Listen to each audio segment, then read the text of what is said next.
Now the next type of carburizing treatment is gas carburizing. Part is heated up to the austenite temperature. Again, the part will be made out of low carbon steel in contact with the carbonaceous media in gaseous form. A typical gaseous mixture will be consisting of 15% CH4 and 85% carrier gas or neutral gas. Here the amount of or concentration of the source of carbon or media of carbon is very less. It is only 15%, while the concentration of neutral gas is in higher amount. The reason we will see in the subsequent step. Chemical reaction which will be taking place, it is decomposition of CH4 into carbon plus hydrogen. This released carbon atoms will get penetrated into the surface of the part. Now the carrier gas, it prevents the air filtration to prevent the part from being oxidized, because in liquid carburizing and pack carburizing also this thing I had clarified to you. In case of presence of atmospheric oxygen, the penetration of the carbon atoms will be highly difficult, or in some cases it may not be taking place. So in order to prevent the part from being carburized, in order to prevent the part from being oxidized in the open atmosphere, this protection is necessary. So protection is provided by the neutral gas. It is the mixture of nitrogen plus hydrogen. Now, as far as the question of less concentration of CH4 used is, if we make utilization of too large a concentration of CH4 along with the high velocity of this gaseous mixture, then what will be the effect on the result? These two parameters are very important to be controlled in this gas carburizing. In case the concentration of CH4 is more, then the rate of release of carbon atoms will also be more, because in this gas media also, as we had seen in liquid media, the heat transfer characteristic is very fast. So in parallel to liquid carburizing, here in gas carburizing also, very less time period or cycle time is needed in comparison to pack carburizing. So what will happen if we keep the higher concentration of CH4, then it will cause more amount of release of this carbon atoms. So what will happen if the amount of release of carbon atom is faster in comparison to amount of rate of absorption of carbon atoms at the surface, then this excessive carbon deposited at the surface will get transferred into carbide or cementite. And once the cementite has been formed at the surface, it will prevent further penetration of carbon atoms. So remember this point, if the carbon atom, the penetration of carbon atoms will only be taking place smoothly up to much more depth, 0.005 mm to 0.05 mm, 0.05 mm to 0.1 mm, then from 0.1 mm to 0.2 mm, like that. So in the depth direction, the penetration of the carbon atoms will only be in progress as long as the solid solution is in the form of austenite. Once the cemented or carbide has been formed due to the release of extra amount of carbon atoms or due to having more availability of carbon atoms in comparison to rate of absorption in austenitic solid solution. So in such a case, the further penetration of carbon atoms will be immediately stopped, and this condition is known as soot formation, formation of cemented or carbide due to excessive deposition of carbon atoms, due to excessive release of carbon atoms. It will prevent further introduction of carbon atoms into the depth. So both these two parameters we need to control. In case of too high velocity also, the same thing will happen. The release of carbon atoms will be accelerated. It will be at a very fast rate and it will cause soot formation. So to avoid this problem, the concentration of CH4 is kept low and the velocity of the gas is also kept in control.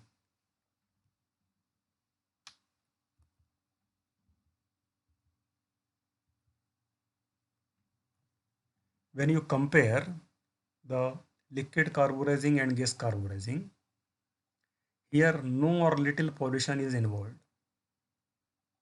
because we are not making utilization of the hazardous and poisonous cyanide salt bath.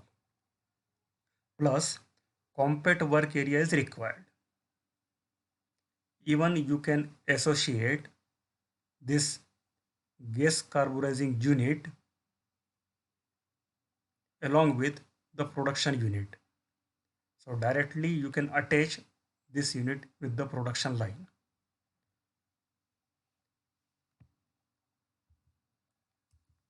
The time cycle required is only half an hour to 1 hour.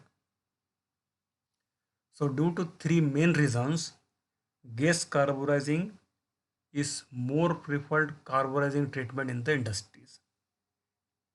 So when the option is available, which procedure would you select? Either carburizing or liquid carburizing or gas carburizing. Naturally, one will like to go for the gas carburizing, obviously due to all these three different advantages. Here also direct quenching is possible because the cycle time period required is very less. So direct quenching is possible to convert austenite into martensite.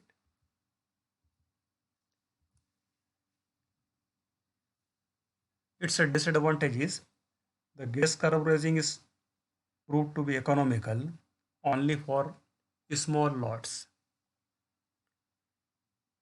If the size of the lot is more, then it may not be economical. Uniform and thin case depth can be maintained as we had seen in liquid carburizing. It is due to good heat transfer characteristic of the medium and less time cycle required.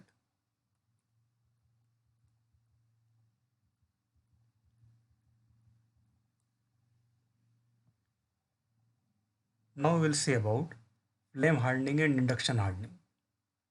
The specialty of both these two surface hardening treatment is we can increase the hardness at the surface without changing the chemical composition. As in the previous cases, that is the carburizing processes, we had seen that the introduction of carbon atoms is necessary before converting the austenite into martensite at the surface. Here, we can directly transform austenite into martensite at the surface portion. Suppose up to the depth of 1.5 mm, we want to increase the hardness.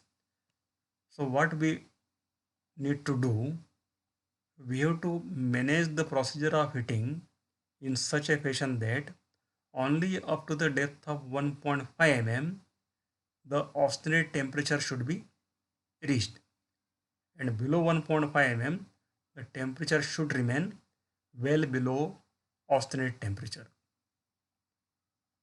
Now, after performing this task, when you will rapidly cool it down in water, then what will happen?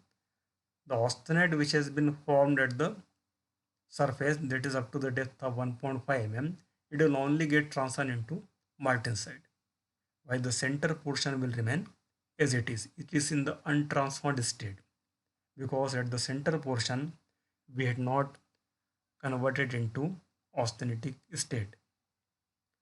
So it is possible with the components having medium carbon in the range of 0.35 to 0.6% carbon. So parts made out of medium carbon steel will be subjected to such kind of treatment, where without changing chemical composition, it is possible to increase hardness at the surface portion. As we know that the austenitic temperature for medium carbon steel will be little what less than the austenite temperature for low carbon steel. So here the heating temperature will be 800 centigrade against the heating temperature required in carburizing, it was 900 degrees centigrade. In flame hardening, depth of case can be controlled by controlling following parameters. Distance between flame and surface. The oxyacetylene flame is used in order to heat up the part up to 800 centigrade temperature. So what we have to do, in one hand you have to hold the oxyacetylene torch, because we have to perform the procedure of heating very rapidly, so rapidly that the 800 centigrade temperature is reached only up to the depth of 1.5 mm. It is followed by immediately the water cooling. In other hand, you have to hold the water cooling pipe. So as soon as the heating is over, the water cooling is started.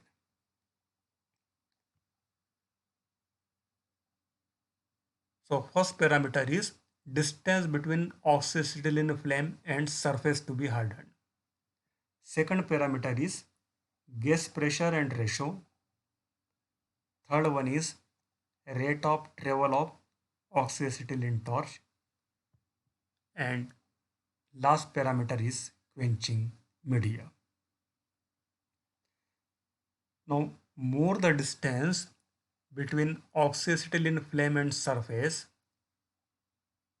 or higher the gas pressure, or more the oxygen content in oxygen acetylene, if the ratio of oxygen to acetylene is suppose 1.5 to 1, it means the oxygen content is more.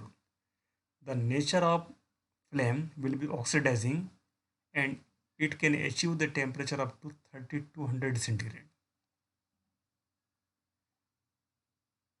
So more the distance between flame and surface, higher the pressure, more the oxygen content in the flame, slower the traveling speed of the torch. This all parameters will produce more case depth. This all parameters will help to produce more case depth, say up to the depth of 2.5 mm.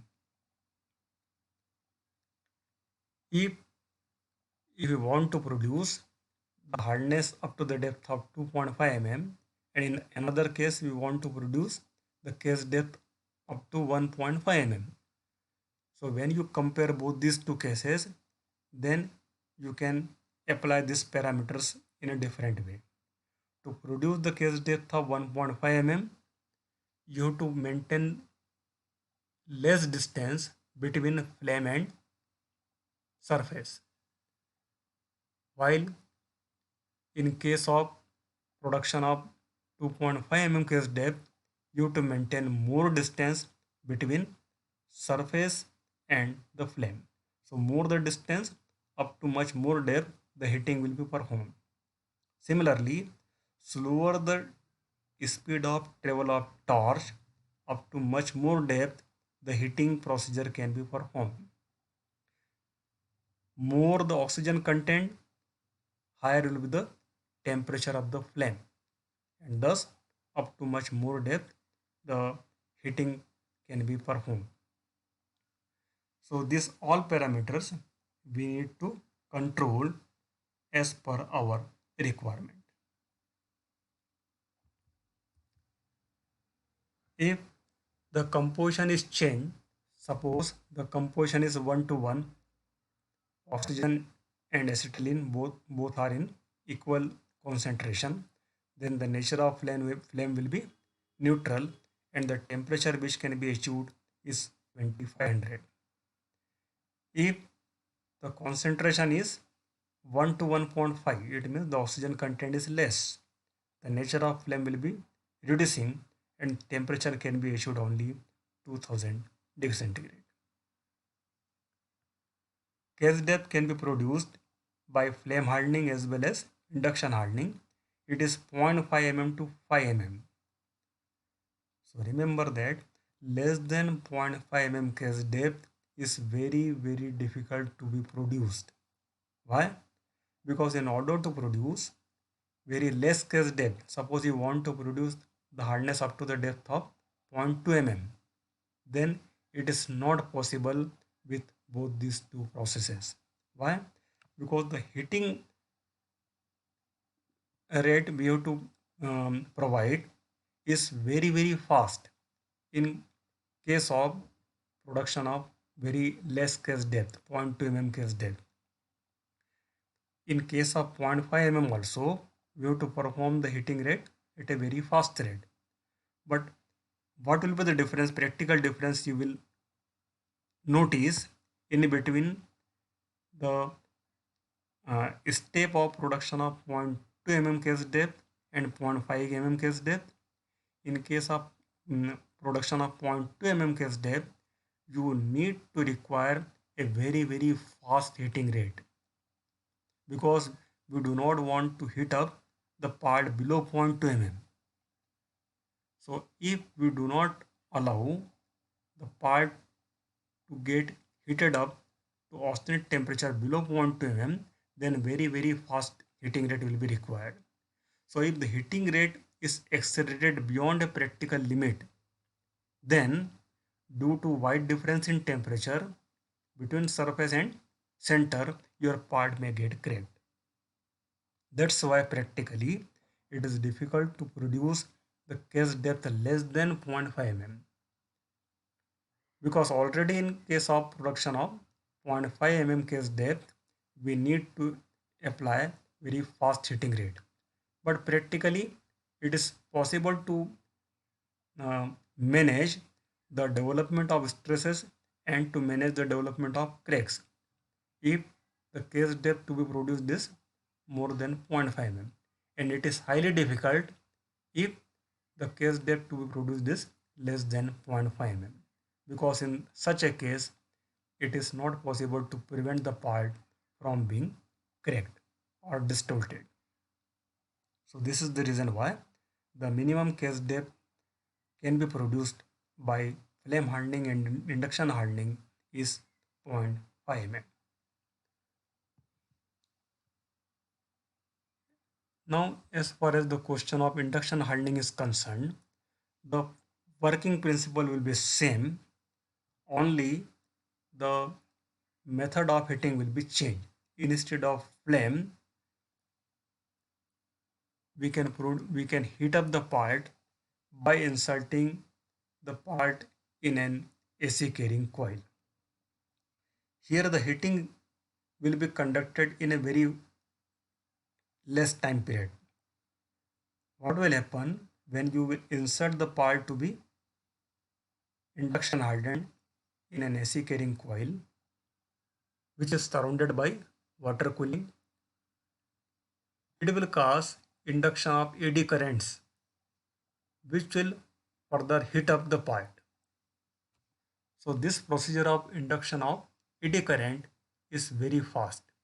Within a few seconds, the part will get heated up. And the special characteristic of this method is it will not only produce the heating temperature within less time period length in comparison to flame hardening, but the rate of heating will also be uniform. So suppose up to the 1 case depth we want to produce the hardness. So in comparison to flame hardening, in the part to be hardened by induction hardening, here almost uniformly the temperature will be reached from surface up to the depth of 1 It is not possible with flame hardening. So to produce uniform case depth, the induction hardening must be preferred over flame hardening. Time period required is only 2 to 5 minutes. Only 2 to 5 minutes. Again, it is followed as soon as the heating is over, it is followed by water cooling because our aim is to convert austenite into martensite. And this water cooling is normally performed without removing the part from the coil. Without removing the part from the coil. So this water cooling arrangement is inbuilt. When you compare the induction hardening and flame hardening is best suitable for big rolls, shafts and gears, while induction hardening is best suitable for the small sized rolls, shafts and gears. Why? Because the big and complicated parts are difficult to be inserted into the AC carrying coil. Another benefit of induction hardening is low temperature tempering automatically take place at the surface as heat flows from surface to the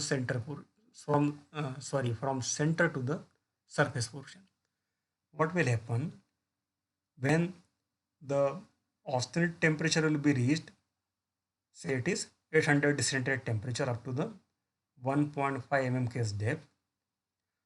So below 1.5 case depth, suppose the temperature is reached up to 500 centigrade. Now as soon as the heating is over, we have started water cooling at the surface.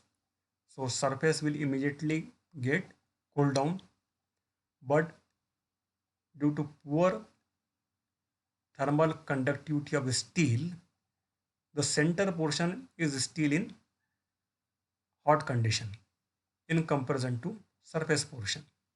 So what will happen? The heat will start to flow from center to the surface in opposite direction after this quenching or hardening treatment.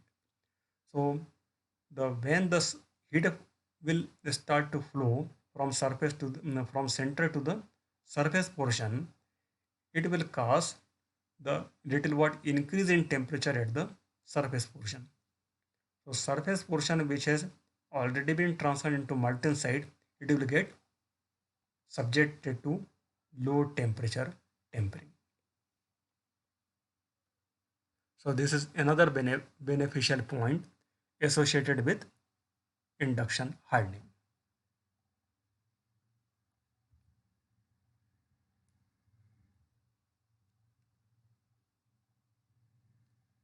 Induction hardening can be incorporated in production line while conventional hardening cannot be. Conventional hardening means in which the overall hardness of the part is increased. So when you compare the induction hardening with conventional hardening, it is difficult to attach the conventional hardening unit with the production line, but induction hardening unit can be easily incorporated in the production line. This is an important uh, benefit of this induction hardening. Less than 0.5 mm case depth cannot be produced. This thing we already discussed.